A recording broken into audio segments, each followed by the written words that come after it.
Yeah, good morning and welcome everybody. Welcome back to the second day of the Bird Monitoring Symposium, Symposium on Bird Monitoring in India. As you know, this is the third annual such event and the second day of this year's event. Yesterday, we had an amazing set of sessions on bird monitoring through bioacoustics, and of course, a number of posters on bird monitoring.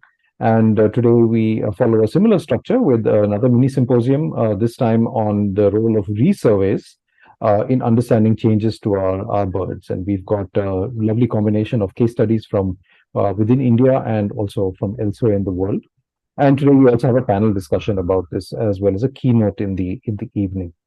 As always, please do feel free to interact on Discord. All the sort of discussions and the questions come in on Discord, so find the right channel for whatever session you're in. You can also post other kinds of things that you are interested in the lounge, opportunities, questions, and so on. So please feel to use that. If you are watching a recording of this session after the fact, and I know many of you will be doing that, you still are able to, of course, interact on Discord. The symposium channels will be kept open for a while, and the speakers and poster presenters hopefully will be checking their notifications. So do put questions for particular people and then tag them as well when you're doing that. So without further ado, we've got a packed day. Without further ado, I will hand over to Ram Narayan, who is the organizer for this mini symposium for today. And thanks, Ram, for organizing all this. It's been a lot of work, but I think it looks extremely exciting. So really looking forward to this.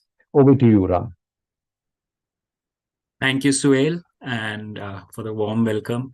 And good morning to all our friends who are here on the workshop, on the symposium on day 2. Yesterday, we heard vibrant and spectrally rich presentations on bioacoustics and a lot of great posters. Today, we'll soar through the forests of the Americas, walk on the trail of Salim Ali, and then end up flying over the Bay of Bengal and maybe the Antarctic.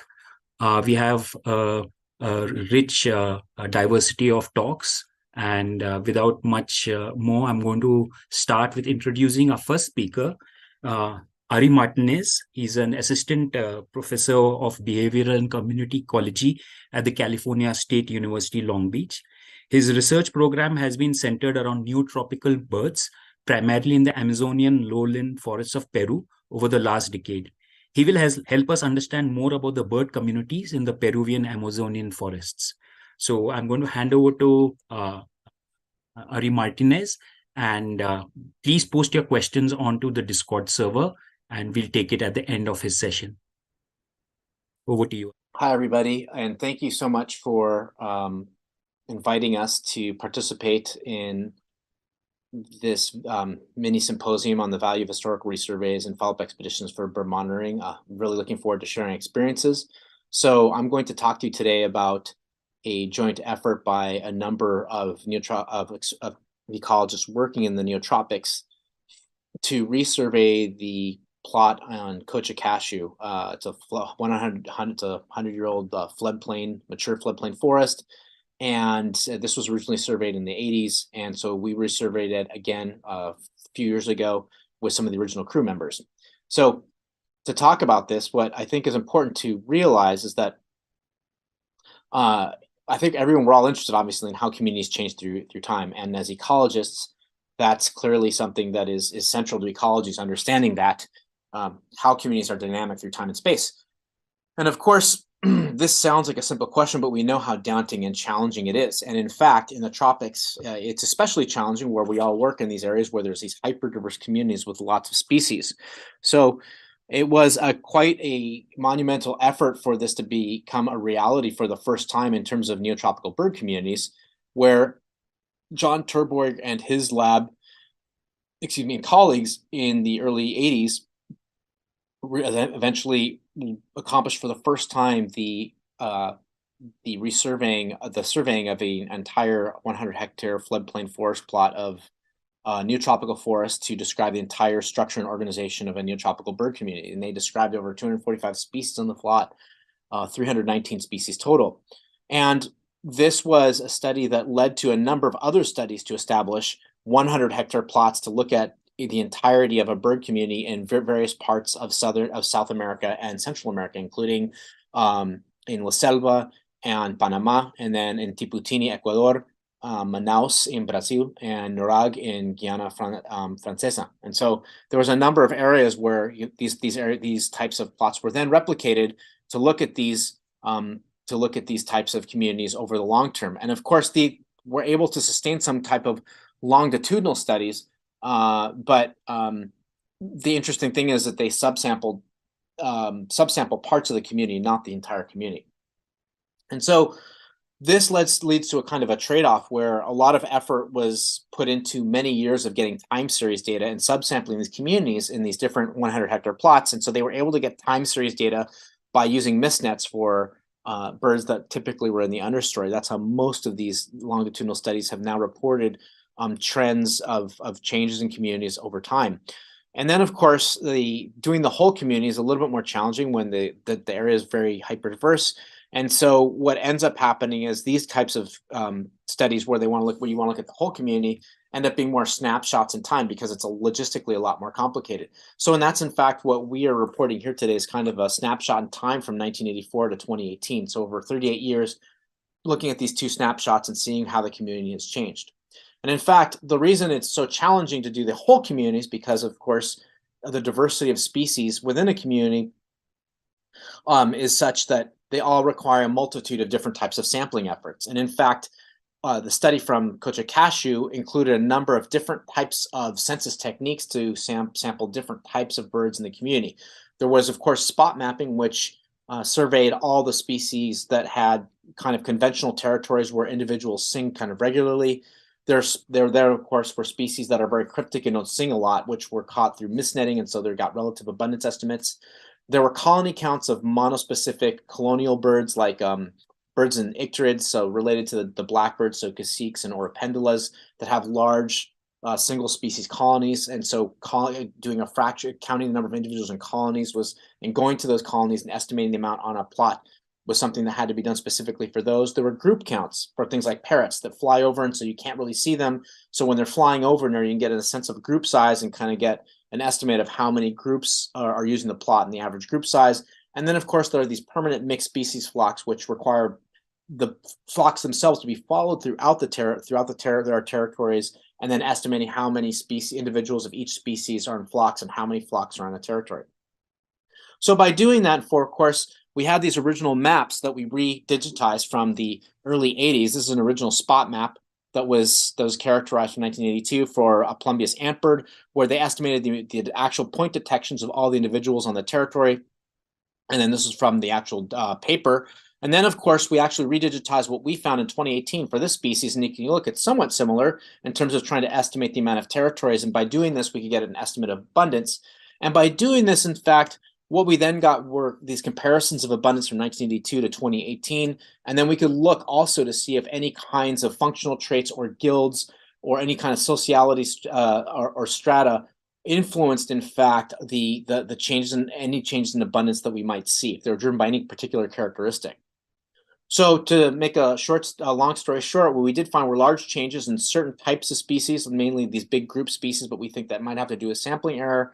But overall, when we actually sampled abundances across these individuals, when we regressed the densities of birds from 2018 to those of 1982, overall what we saw was that mainly the species hadn't changed when we looked at many of these spot mapping territories. So the 1-to-1 line would be no change. And then, of course, the gray line is the confidence interval around the model prediction that was generated from actually the regression of progressing the data from 2018 to 1982.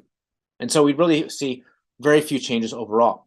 And then, of course, when we looked at guilds, what we did see, we did this through looking at using a model with a binomial error distribution. And what we looked at was looking at the new abundances and comparing the new abundances divided by the old and new abundances from 1982 and 2018. And so if you get on average 0.5, that would suggest no change. And then anything above the line would suggest a large amount of change, where you'd see an increase from 1982 to 2018, and anything below the line would suggest a decrease from 1982 to 2018. And so what you see when you look across all these different guilds, you have insectivores, frugivores, granivores, omnivores, and you have them in a different strata.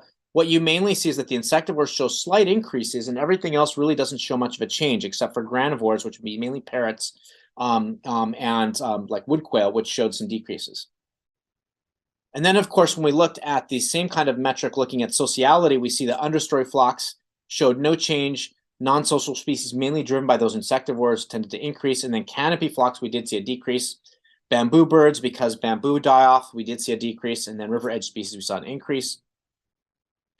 And then, of course, I want to go back to the spot mapping, because a lot of these spot maps are kind of arbitrary. There's a lot of observer error in determining where you see one territory and where you determine the next one begins because of countersinging and how you're placing these points on the maps. We also collected all the points together to look at, in fact, a kernel density estimate of the point distributions of all the points on the map, and then by generating heat maps so we could look at the distribution of the species on the plot.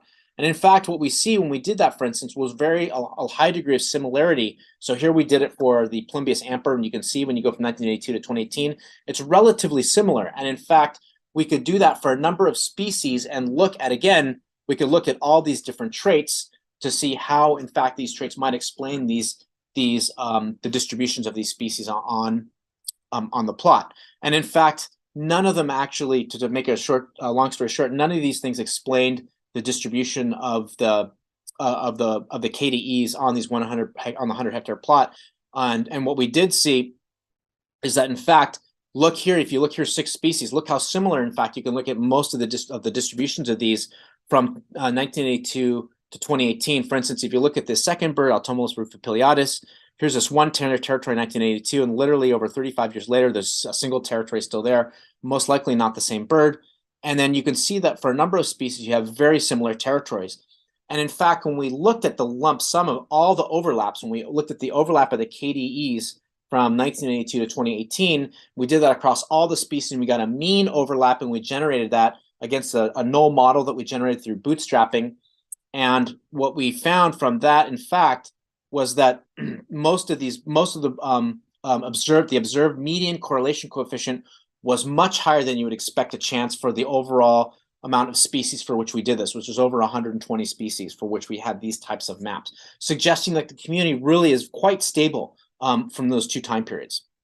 And then we lastly did was we looked at these species across, we compared these different guilds. What we found, we standardized our comparisons to Tiputini and Panama, which had some other studies to look at proportional changes of these different communities. And in fact, what we did find was that while most of these communities, if you look in red, if you look at the diamonds, for instance, which are Tiputini, and the squares, which are Panama, most of those show declines over time in these 100 hectare plots over 20 to anywhere from 10 to 20 years. And then if you look at our data, which are the circles, mainly we see some increases or things of no change. And so while a couple of other plots where there's these long-term data, we're seeing some declines compared to our data where we do see some increases. And again, those were subsampled communities, not the whole entire community. And here we looked at our entire community, but when you standardize it, we see some kind of stasis to slight increases compared to no change. And so overall, what we want to show is that the majority of species show similar abundances, and the largest changes seem to be the disappearances of canopy flocks in some microhabitats. And then Terborg concluded in his original paper that the comparison of these results with those from other tropical forests proved difficult due to a lack of standardized methodology, which is still true to today, and which is why we still need to look at some standardized methodologies. And we think maybe point counts might be a more efficient logistical way to get about to doing that, where we could get sustained long-term data without such a huge, massive, coordinated logistical effort that requires intensive amount of money. And with that, I'd like to thank all my friends and co-authors, which were a very diverse group from Peru, United States, Colombia, and Chile, and Guatemala. And so and thank you, National Geographic, for the support. And without any further ado, if you have any questions, we'll be willing to answer those hopefully during the question and answer session. Thank you.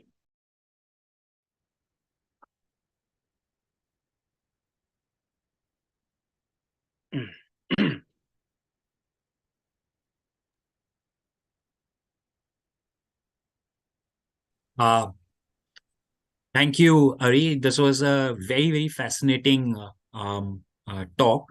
And I'm going to wait for questions on Discord.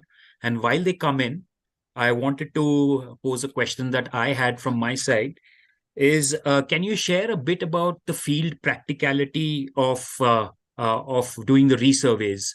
What was how what was the on the ground reality when you went? What were the differences from the earlier surveys done and now? Were there substantial on? I mean, we've seen the bird community changes in the bird community, but on the ground, how was it visible? What were the things that you noticed that were different? Um, and can you share some of those experiences? Okay, so well, first, Ram, I just wanted to say it's nice to meet you finally. Yes. It's like virtually anyway. Yeah. And second, so when you say practice, so I wasn't there for the original survey. So when you mean Yes. like practice, I'm not that old yet. So I think when you mean practicality, do you mean in terms of like logistics, in terms of getting this kind of work done and repeating it, that kind of sustainability? Is that what you were addressing?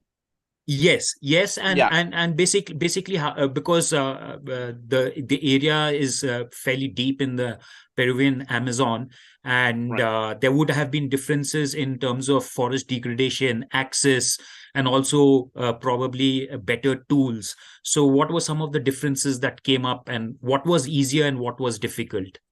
Yeah. So I think easier in terms of logistics is just in terms of more modern facilities so that people don't have to, take care of daily kind of living needs probably in terms of, we got there and we could do the work without having to think of too much logistics in terms of maintaining things at the station in terms of power sources, things like that.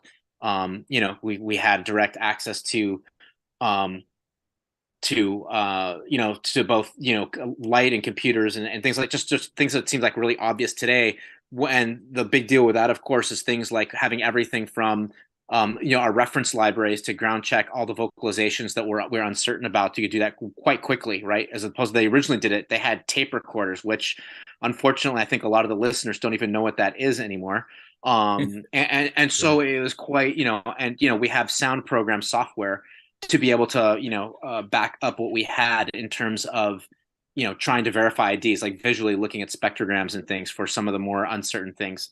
And so I think those are some of the big benefits. I will say, and I think I mentioned, and I think this is the thing that keeps coming up. I don't mention it too much in this talk, but it requires, there's a lot of talk right now about using automated recorders for monitoring, as you know.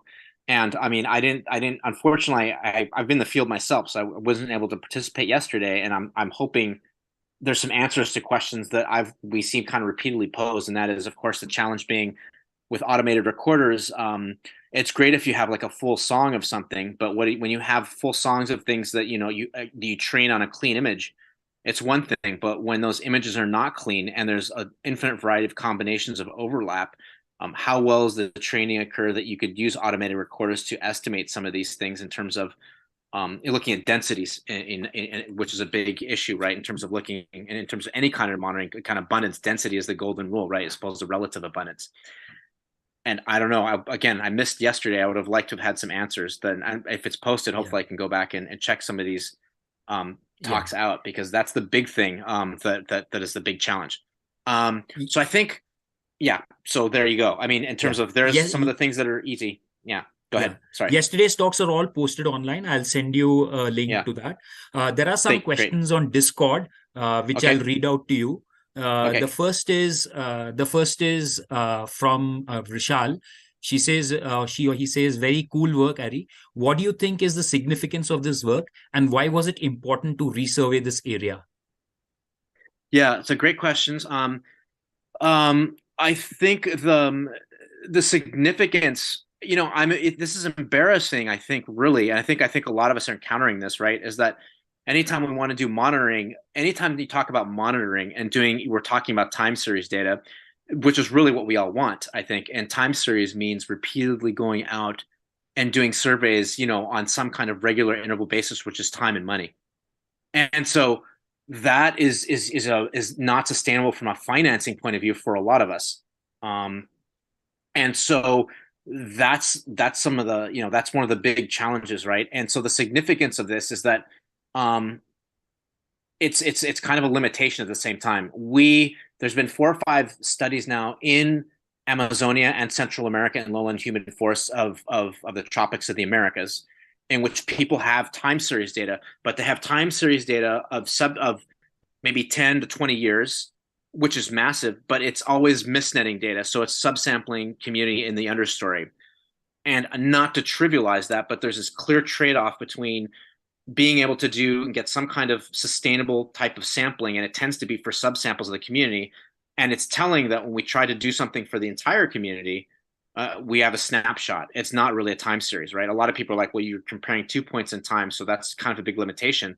So you can go long and deep or broad and wide, is kind of the way I think about it and looking at it. And so that's kind of, so the significance, I think, is telling in that monitoring is something that seems obvious to all of us, I think, but to actually do it in a sustainable way that we have confidence about that monitoring representing a large majority of the community is really the challenge. And so I didn't mention it too much in this talk, but there is some buildup, and we have a follow-up methodology where we actually try, and because we get the territories of these birds, so a lot of these birds, we then are trying to calibrate the accuracy of doing point count data with verified known size territories, so that we can actually look at on an adjacent area, looking at doing point counts over a larger area. And as we all know, point counts are very much more sustainable. You need 1 or 2 people to do it.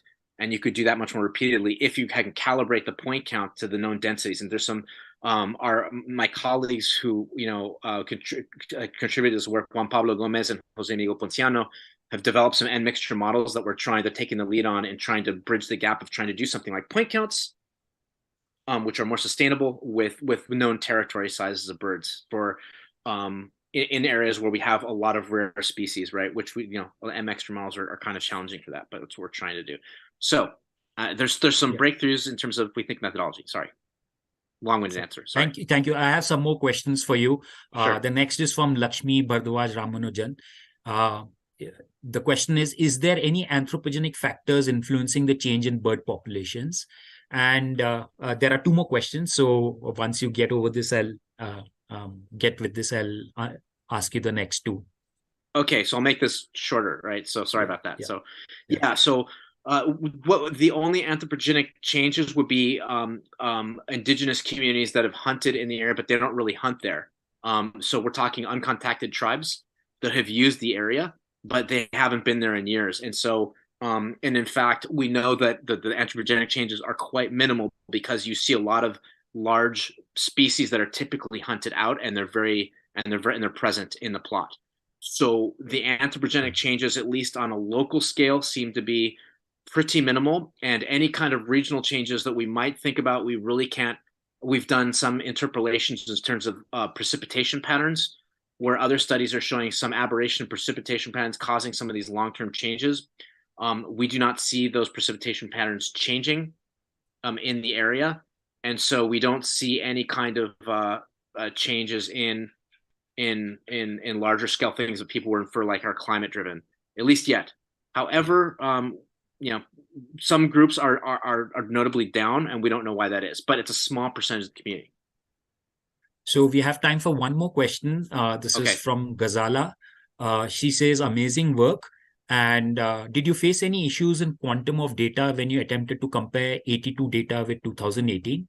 This is often a problem. If not, what was the level of spatial temporal repeats that allowed you to derive robust conclusions? Sorry, what was the first part? I didn't hear it completely. Sorry. Did you face any issue in the quantum of data when you attempted to compare 1982 with 2018? Yeah. Okay. So in terms of quantifying, I think I think the main issue here is that for certain species that are big groups, that are large biomass, things like parrots, they disperse out in different places. The estimation of the group sizes and how much those groups use the plot can cause a lot of variance, and so we're not sure if a lot of the variance we see. So, for instance, granivores, species that eat seeds, in the Americas would be parrots, for instance, would be a large group. Those showed a decline, but we're not sure how much of that is due to sampling error, just because the variance in size of the groups are so much, and that we did one sampling snapshot in one time period, one in another. And if you miss the trees fruiting in an area by 2 weeks, the group sizes might change drastically, for instance, something like that. So that's the issue. And so that's where I think we might have some challenges in terms of those large-bodied birds. Thank you. There is one more question that we have time for. This is from Monica Kaushik. She says, just one second. Yeah, I see it. Yeah.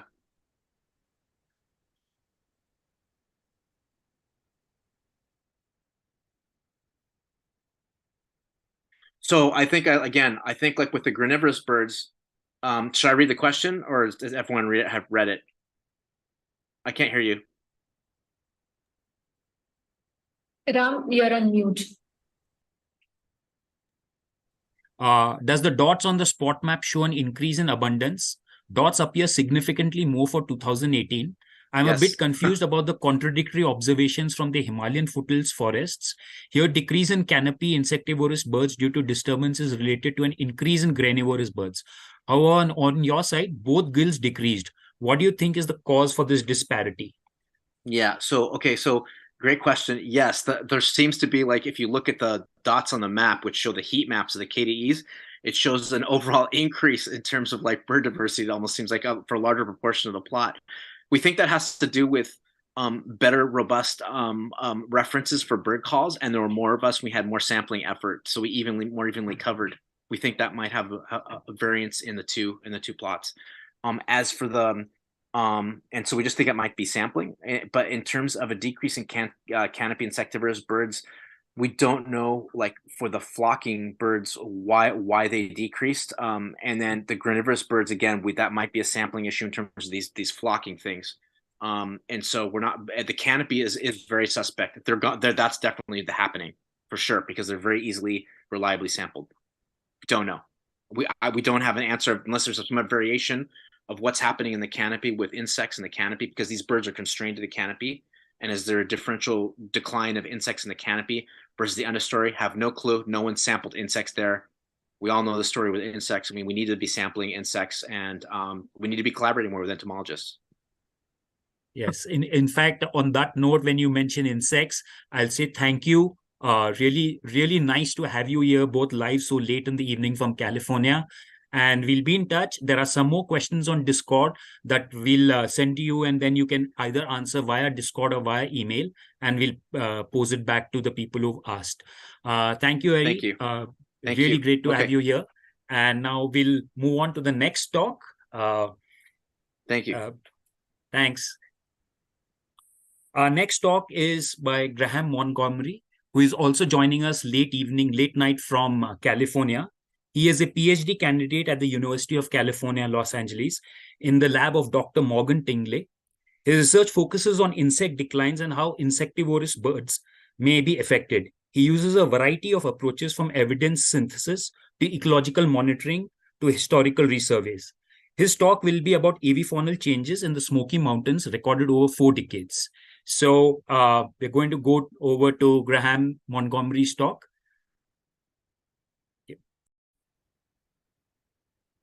Hi, everyone. My name is Graham Montgomery, and I'm a PhD student at the University of California, Los Angeles in the US.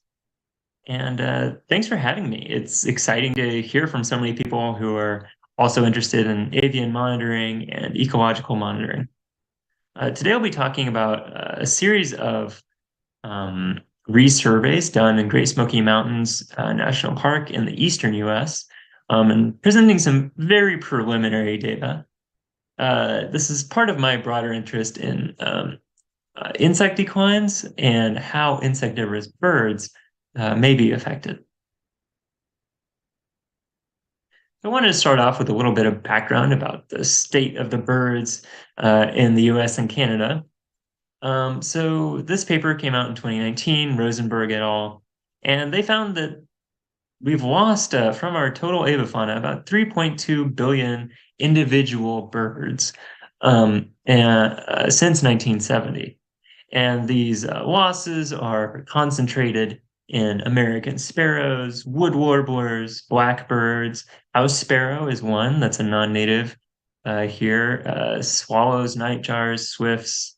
But there's also some winners. So raptors and waterfowl are doing quite well. And so against this backdrop of change and generally, a declining avifauna, my system is Great Smoky Mountains National Park. This is in the southeastern U.S. in the Appalachian Mountains, which are small mountains by global standards, about 2,000 meters high. But they're the biggest contiguous protected area in the U.S. and they're relatively untouched. So they're a biodiversity hotspot for the U.S. Certainly, we have about 120 bird species breeding there, 31 salamander species. So it's the quote-unquote salamander capital of the world. It is, we have a lot of plant endemism and insect endemism and diversity. This area was a refugium during the last ice age. So it harbors a lot of diversity across many groups. It also harbors a lot of habitat diversity, from these lowland riparian forests all the way up to these high elevation spruce fir forests. And one thing you might notice here is that there's a lot of dead trees in this picture. And that is because there has been a human introduced insect pest called the balsamwolia adelgid, which has killed many of the Fraser firs. And there's also an adelgid species that feeds on the hemlocks in the eastern U.S., and that has killed almost all of the hemlocks in the park. And so there's this background of habitat change that's occurring in it, and we're seeing increased frequency of forest fires as well, which is contributing to that habitat change. And of course, on a backdrop of warming temperatures due to climate change and changing precipitation regimes. So this is a map of our sites in the park. We have about 25 in total. And also here on the right is a table of our survey sites. And we are surveying here and presenting here today these last 3 eras, so 1980, 2012, and 2019. So we surveyed birds in 1980, and in 2012, and then surveyed birds and insects in 2019, which we will then relate back to the 1947 data. But the 1947 data is quite difficult to use at this stage, so we're not presenting on that today. So the method here where we used is called spot mapping. So this is where we walk a transect line and physically in space record exactly where a bird was located. And by revisiting multiple times, you can actually start to map out individual birds and their territories. So today, what that looks like is simply using a compass to calculate a bearing to a bird, and then using a rangefinder to calculate the distance. And as many of y'all are familiar with, in these densely forested habitats, most of these detections are by song and call. And yeah, this is just what a day in the field looks like out here in the Smokies. And we get up really early for these surveys. Of course, sunrise is quite early here in the summer. And so we ended up with surveying 28 sites, 10 sites of overlap across all 3 eras, with 3 to 7 visits per site per year, 2 years per era. And then that yielded about 18,000 bird detections across 80 species. So with that, we can talk a little bit about some preliminary results. A word of caution, these are not corrected for detection or anything. We're working on occupancy modeling for these, but for today, these are just fun to think about. And and honestly probably won't change that much with the occupancy modeling. What we're looking at here is this overall species trend across all 3 eras. So what we did was we calculated the average number of individuals encountered across per transect, and then we averaged that across the 2 years in each era, and then ran a simple linear model and extracted the slope from that trend line. And so we end up with these really positive slopes, meaning the species is increasing, and these negative slopes, meaning the species is decreasing in the park.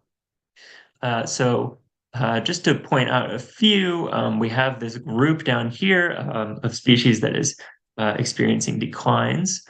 So these include dark-eyed junco, Canada warbler, winter wren, golden crowned kinglet, red-eyed vireo, black-throated blue warbler is one. But you notice that there's a lot more species that are doing better. They're either stable or increasing over this time period, which is frankly good news. I'm glad to see that. It's a little bit of confirmation that protected areas do work, and that's always great to see against this backdrop of doom and gloom. I do want to point out a few individual species, a few individual cases. So this is Carolina wren in the top right. And going back a second, a lot of these species that are increasing are these kind of more associated with secondary growth. So Carolina wren is one of those. It's doing great nationwide. It's expanding its range northward into Massachusetts and beyond. And in the park, we're seeing more secondary growth due to this habitat change I mentioned. And so several species are increasing due to that. Blue-headed vireo and scarlet tanager are examples of species that are doing okay, like middle level, according to our data set. But they're doing worse in the park than they're doing nationwide, which is interesting.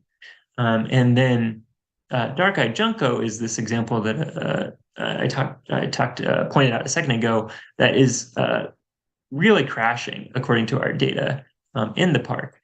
This is interesting because it's a dominant species. It's one of the most common species that you see in the park. And even now, even to this day, despite this negative trend. And that is somewhat consistent with what we see at the nationwide level, where, or even globally, where we're losing a lot of the common species. We're losing a lot of abundance of the common species and the widespread species. So a few other examples of these winners and losers in the Anthropocene. And here there really are more winners, I think. One of those winners is the yellow-rumped warbler, which is a species that is expanding its range southward, actually, and into the park. And this is likely due to this habitat change I was talking about, where these this Fraser firs are no longer as common, and that has big effects. These tree composition changes have big effects on the bird community. The same is true of Swainson's thrush. That's another species that's expanding its range southward. Acadian flycatcher is a species that we've lost almost entirely from our sites, locally extirpated almost. And that is likely due to this almost complete loss of hemlock, this tree in the park. We also found had more detections of Swainson's warbler than expected. This species really likes these dense thickets, and we're excited that we found so many of this rare species in the park, which hopefully park managers can start to do surveys for and look for more specifically. So here I'm presenting these trends by guild. So these guild assignments are from DeGraff et al. In 1985. Nothing is too surprising here, right? This is the same data just grouped into guilds. These most guilds are doing well overall as a group. So these ground foraging omnivores, these gleaners, air salliers, for example, except for the summer insectivore, winter granivore trend, which is this high variance is being driven almost entirely by this dark-eyed junco. I also wanted to calculate the regional trend, this local trend, excuse me, versus the nationwide breeding bird survey trend. And we wouldn't necessarily expect them to be highly correlated. And indeed, that's not what we find. There's almost no correlation at all.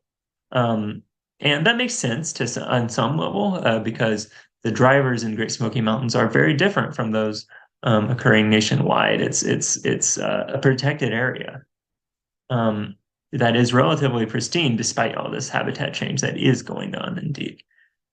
So here in blue dots, we're looking at, those represent the local trend from our data at Great Smoky Mountains.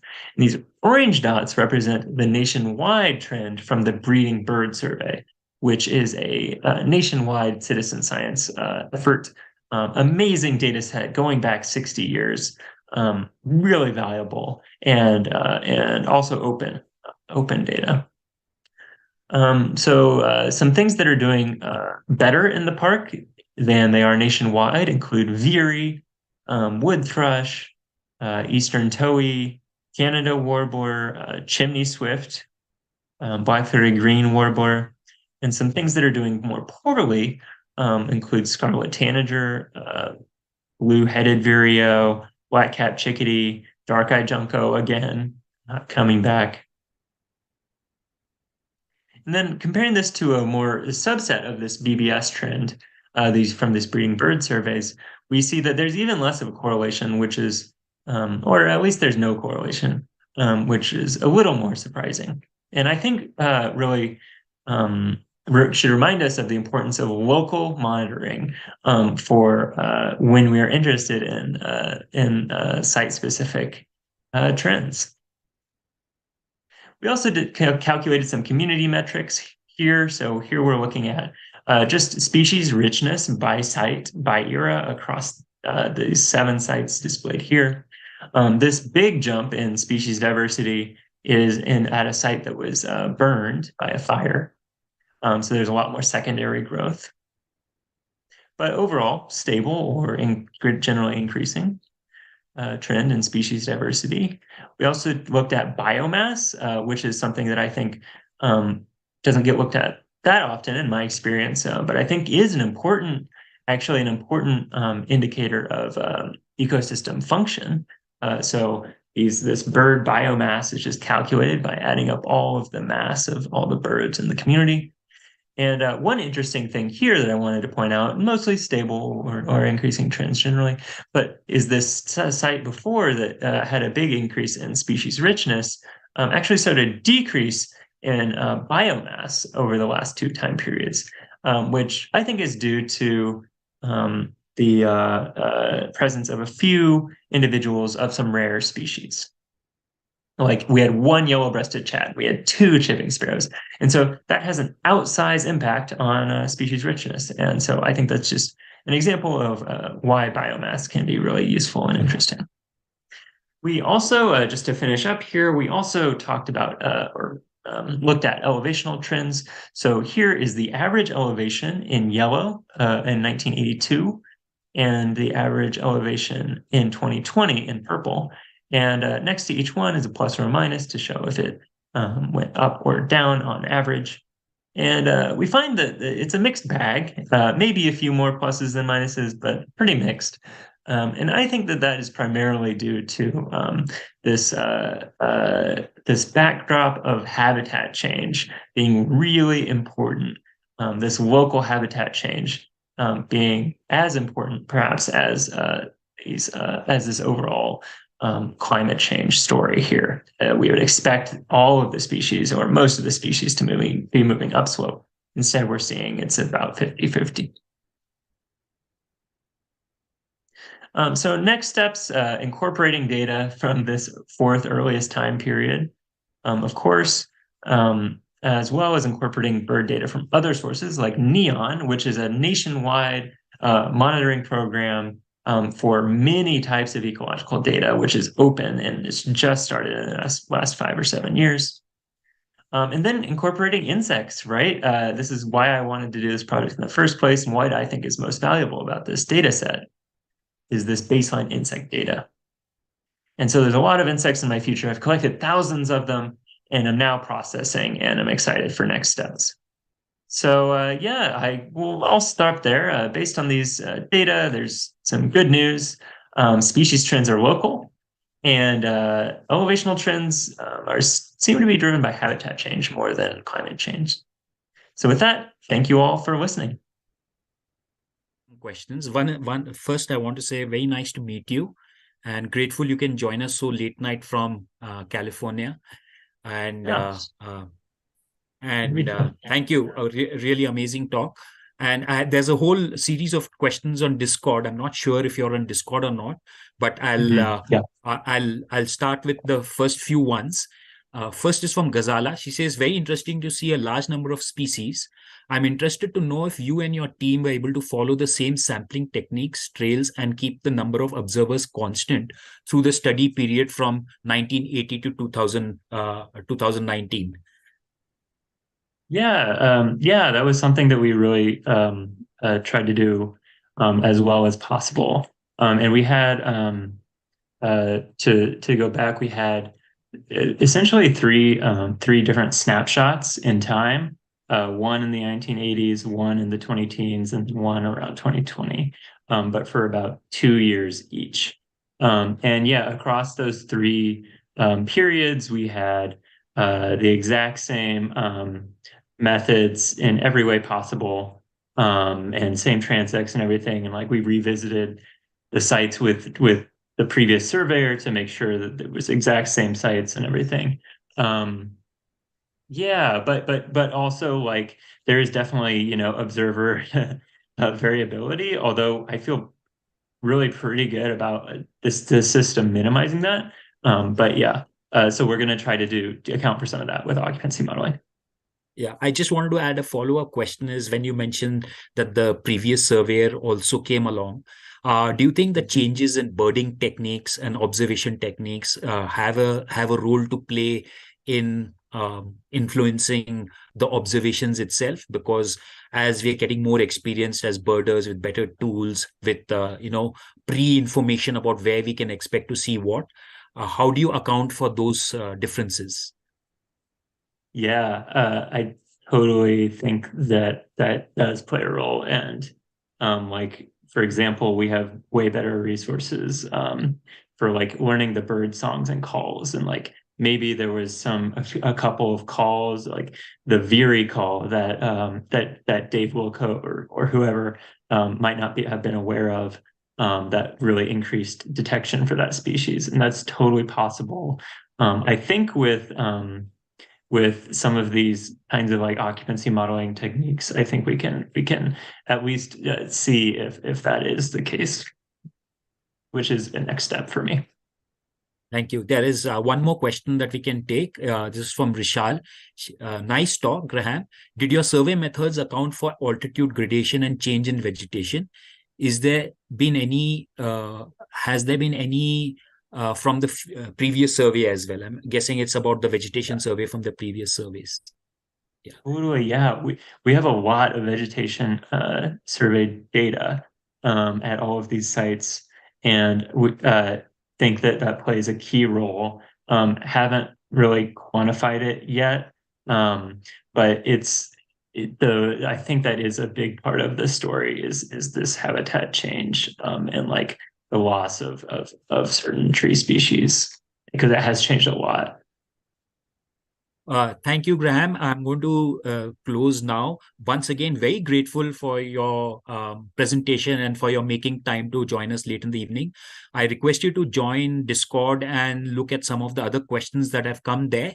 And I'll also send them to you by mail in case you're not able to get onto Discord.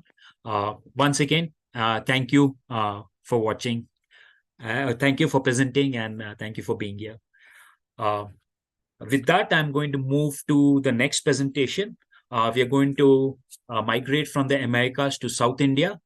Dr. Subbu Subramanya, who unfortunately is not able to join us live, is an ornithologist and scientist and a senior faculty at the University of Agriculture Sciences, Bangalore. from where he retired in 2018. Besides studying various facets of birds, he specializes in studying heronries, wetlands, water birds, and threatened birds. I personally have had the pleasure of birding with Subbu, and his high enthusiasm and high energy for birding and nature are very infectious. And I hope this infection becomes contagious following his presentation, which we'll shortly see.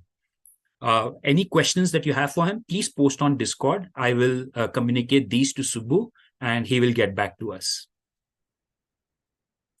Hello everyone, I'm Subramanya, and I'll be talking about about doing historical bird surveys in India. I was part of this process where I did one of Salim Ali's historical bird survey, and this is about redoing Salim Ali's 1939-1940 Mysore bird survey. And I'm sure everybody knows Dr. Salim Ali, who's the birdman of India, who left an indelible impact on Indian ornithology through his, because he's also known for carrying out innumerable number of surveys and trips across India. And some of the surveys included the surveys of princely states of India that existed during the British rule in India prior to Indian independence. And these princely states included the princely states of Hyderabad, Travancore and Cochin, Bhopal, Bastar, Bawalpur, Mysore, Gujarat, Kutch and Gwalior and Indore, which Salim Ali surveyed for birds. These princely states also included the Mysore region, which was part of the Madras presidency during the British rule. And this included the princely state of Mysore, included about 11 districts of present-day Karnataka. And Salim Ali did the Mysore bird survey between November 1939 to February 1940, wherein he surveyed 12 broad regions spanning across 9 districts and included 75 localities, and this survey was spread over 110 days. So this was the itinerary of Dr. Salim Ali, where he started on 6th of November 1939, where he started his survey from Biligirangan Hills in Chamarajanagar district of Karnataka. Then he went to Bandipur, then the present-day Nagarhole National Park, Mysore and Media districts, then the Bangalore district, the Satnur area. Then he went to Doddaballapur district, then Tumkur district.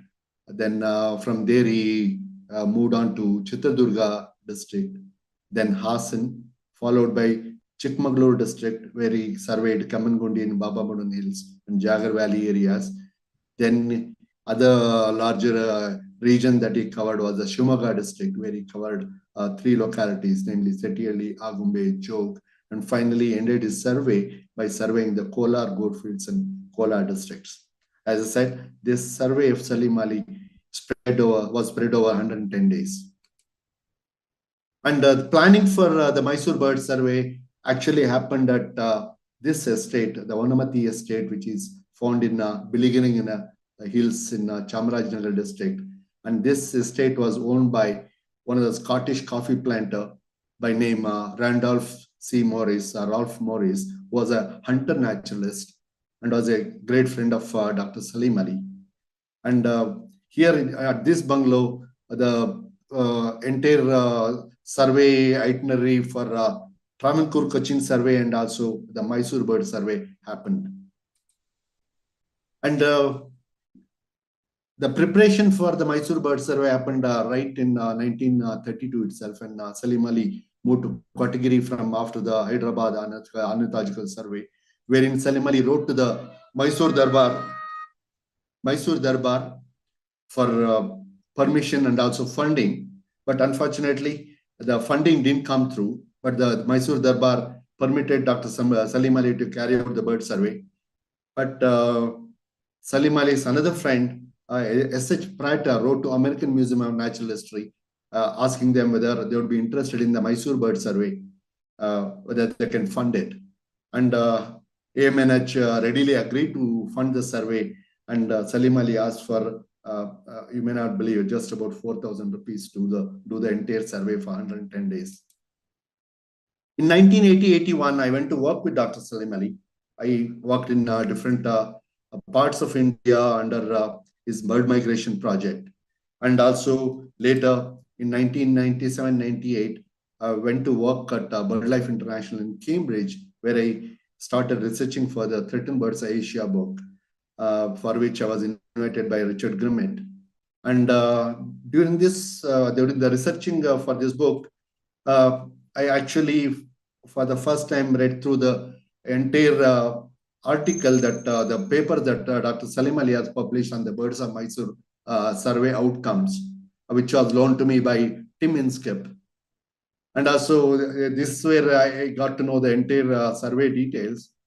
And after my return to India, in 2003, this idea started blossoming in my mind as to why not I redo this Mysore bird survey of Salim Ali. I spent time between for nearly 15 years from 2003 to 2017 trying to prepare for the Mysore bird survey.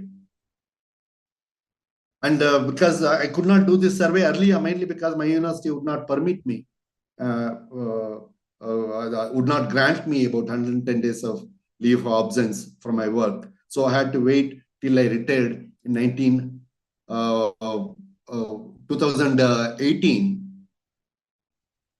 That's when I applied, on the very next day after I retired, I applied to the Karnataka State Forest Department for permission to survey the localities that visited by Salim Ali, mainly because most of the localities that Salim Ali visited fell under the jurisdiction of the Karnataka State Forest Department.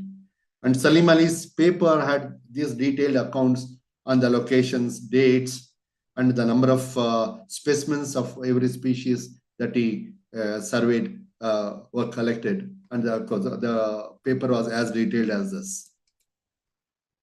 And in March 2018, I got the permission from the Karnataka State Forest Department that I could redo the Mysore bird survey. And I spent my time between March and October 2018 recceing all those localities which were visited by Salim Ali. I started from BRLs, Bandipu, and Nagarhole area, Rangantiddu, Mysore district, Mandya district, Dodbalapur district. Actually, every locality that Salim Ali had visited and surveyed, mainly because I wanted to familiarize myself with the region, localities, and possible trails that Salim Ali would have taken before I actually started my own survey of the Mysore bird survey that Salim Ali carried out in 1939. And for this, I tracked down each and every guest house where Salim Ali had stayed, and even looked, of course, there are about 12 guest house and inspection bungalows where Salim Ali stayed during the Mysore bird survey. I went and visited each and every one of them, and I actually stayed in some of them as well. And even this included about 12 such places where Salim Ali stayed for the 12 broad regions that he surveyed.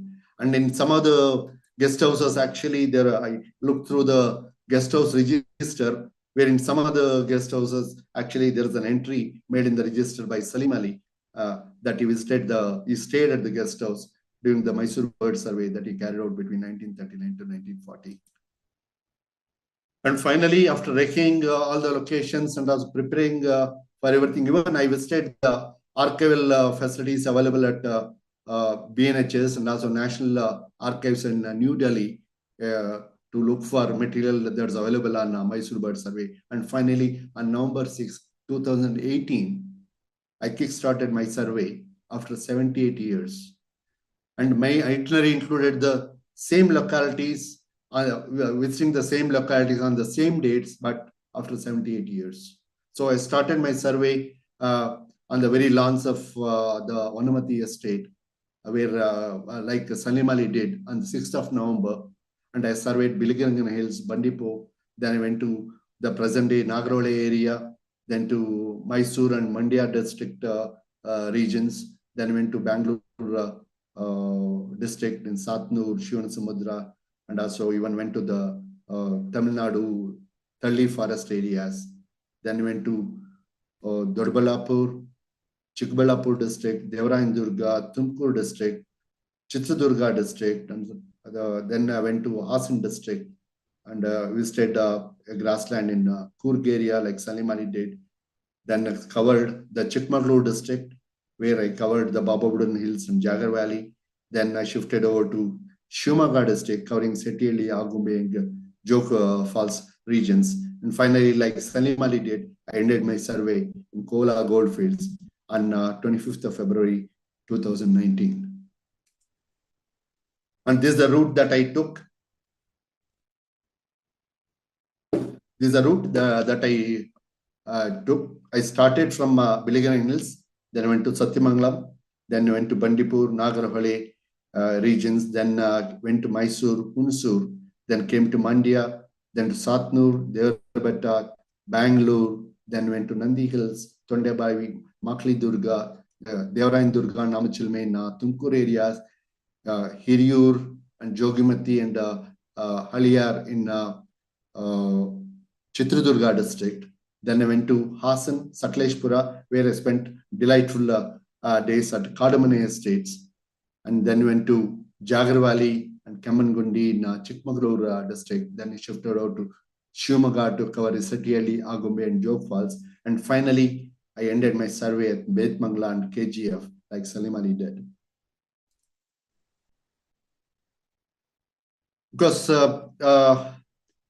I usually went to each location with a team of 4, including myself. There are 3 other birders who formed a part of my team. And these team members were some of the top birders in Karnataka, Tamil Nadu, and Andhra Pradesh. Some of them worked in those areas where I was surveying, and also they are quite familiar with the bird calls and identities of birds. And nearly about 20 of them joined me in the survey. And my survey and Salim Ali's survey differed in different ways, in the sense that Salim Ali actually collected bird specimens by shooting them down. And he collected a total of 87 birds covering about 243 species. In addition to that, R.C. Morris, at the instance of Salim Ali, made a collection of birds of Billigangana Hills, which included about 436 skins of 138 species. In addition to this, Dr. Salim Ali added some other field observations of several birders, ornithologists who used to visit the Mysore region. In addition to that, he also added his personal observations. Thus, in all, Salim Ali recorded around 324 species with about 2,050 records. And this is a distribution of number of species, number of skins that the specimens he collected each day over the 110 days. And there is an average of 11 birds that he collected every day. And the number of specimens he collected on during the survey range anywhere between 3 specimens to 21 specimens. Salim Ali had 2 skinners or taxidermists at his disposal, and he had to go out, collect the birds, and reach it to them so that they can start preparing study skins. At the end of the day, Salim Ali himself joined them, so 3 of them could skin a maximum of 21 birds in a single day. That day, there is a limit to the number of bird specimens that Salim Ali could collect, and on average, there were 11 birds that were collected per day during his field surveys. Whereas my survey differed from Salim Ali's survey in the sense that my survey was mainly based on visual observations and also recording bird calls. And in all, we documented 424 species with over 30,000 records. For this, we usually followed a 3-kilometer route transit, wherein we collected details on the number of birds, the birds sighted every 10 minutes and recorded at different distant bands. And in all, we recorded about 424 species. And on an average, we sighted about 70 species per day. And this is the pattern of frequency distribution of bird space, the number of birds that we sighted during the survey. And this graph shows the difference between my survey, the 2018-19 survey, and also Salim Ali's 1939-40 surveys. And in effect, we saw a lot more number of species than what Salim Ali recorded during his Mysore bird survey. And this is the breakup of the survey efforts. Both the surveys put together documented about 461 species. And the species documented by Salim Ali included 324 species, whereas species documented by the Mysore bird survey of 2018-19 included 424 species. There are 286 species that are common to both the surveys. And Salim Ali could not record about, of course, we could not record about 37 species that are documented by Salim Ali, whereas we had logged 137 species that were not recorded by Salim Ali himself. In effect, this is the Venn diagram that shows the overlap of efforts. And both the surveys had a similarity of 76% with respect to the number of species that was cited. So Salim Ali survey resulted in the declaration of Ranganthittu Bird Sanctuary. That was one of the outcomes of Salim Ali survey. And also there was a special interest on 3 species that Salim Ali survey focused, wherein Salim Ali survey again reconfirmed the existence of the southern population of white-naped tit, which had been first collected by T.C. Jordan in the hills of west of Nellore in 1842, around that period of time.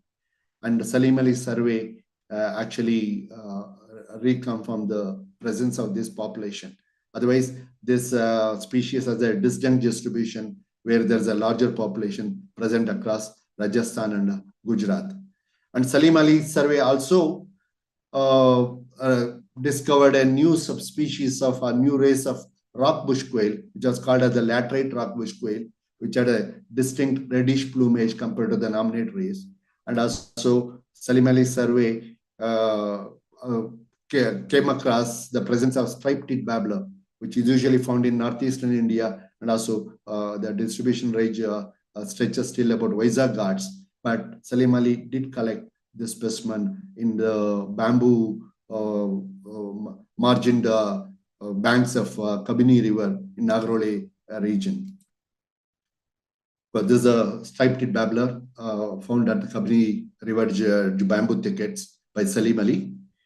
And when we did the survey, the bamboo had died about 10 years before, so we could not record the species in the region where Salim Ali collected those specimens of the species.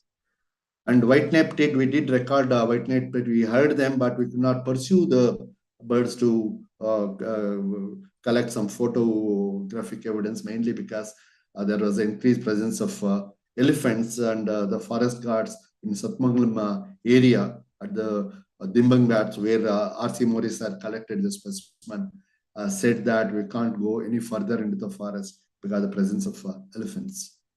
And at Wanivila Sagar, where Salim Ali collected the laterite rock bush quail, we could record the species, the presence of the species. And this species has a reddish plumage that matches the reddish maroon soil that's present in Chitradurga division. And this is how the species look like. And this is how different the species, the race of laterite bush quail differs from the nominator race, particular Argunda. And Whistler, who looked through the collections of Salim Ali's skins, named it as particular Argunda Salima Maliye because Salim Ali discovered this new race of rock bush quail. And this is the typical habitat of the laterite rock bush quail, which was named by Hugh Whistler after Salim Ali. But the habitat of the rock bush quail shares its habitat with the Marshall Sayura, grey neck bunting, and also rufous fronted premium in the region. Salim Ali also fixed the habitat type for the yellow-throated bulbul, which had not been very well documented till he did this survey. And he fixed the habitat of the species to be dry hills with boulder-strewn slopes overgrown with sparse scrub as a typical habitat. And we could see yellow-throated bulbuls several localities during the 2018 and 19 survey. Salim Ali also came across a wild population of blue rock pigeons in the Jog Falls region, where the birds are, there's a huge population of these birds found on the rocks next to the Jog Falls in Shimoga district.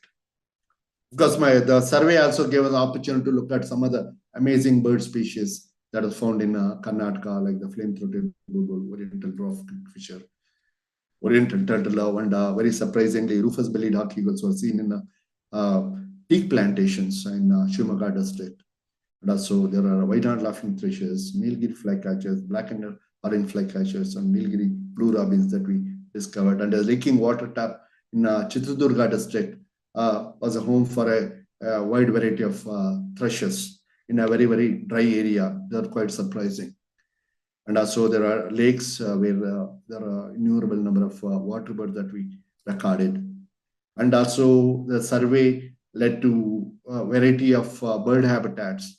And this is the dry deciduous thorn scrub habitat of in Dodbalapur district at Makli Durga. And this is the typical yellow-throated bulbul habitat in Chitradurga region around Chitradurga Fort. And there's a coffee plantations in the Biligangan Hills. And these are the wet evergreen, finest wet evergreen rainforest that we could see at Agumbe in Karnataka. And also these are the Shola, mountain Shola grasslands found at Cardamom Estates and also at Bababudan Hills. And the riverine forest in Sita Nadi area of Agumbe, and also the wet evergreen forest of Setieli forest. And our survey lasted for 110 days, and the entire survey went without a hitch, without even a day of difficulty, because the survey was very, very carefully planned. And also a large number of people supported us. In effect, there were nearly about 200 people at various capacities, various levels who supported the 2018-19 Mysore bird survey. I'd like to thank all of them for making this survey happen.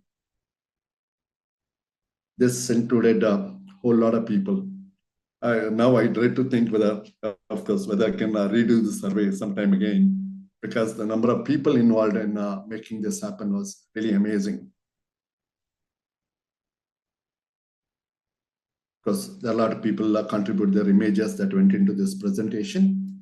And the details on the survey has been written as 6-part stories in JLR Explore. You are most welcome to read these stories. You can just have to type in Google JLR Explore Salim Ali Trail, you get to this one. Yeah, I'm sorry I can't be present with you physically during this presentation, but if you have any queries or questions, I would be very happy to get back to you on your queries. Thank you very much.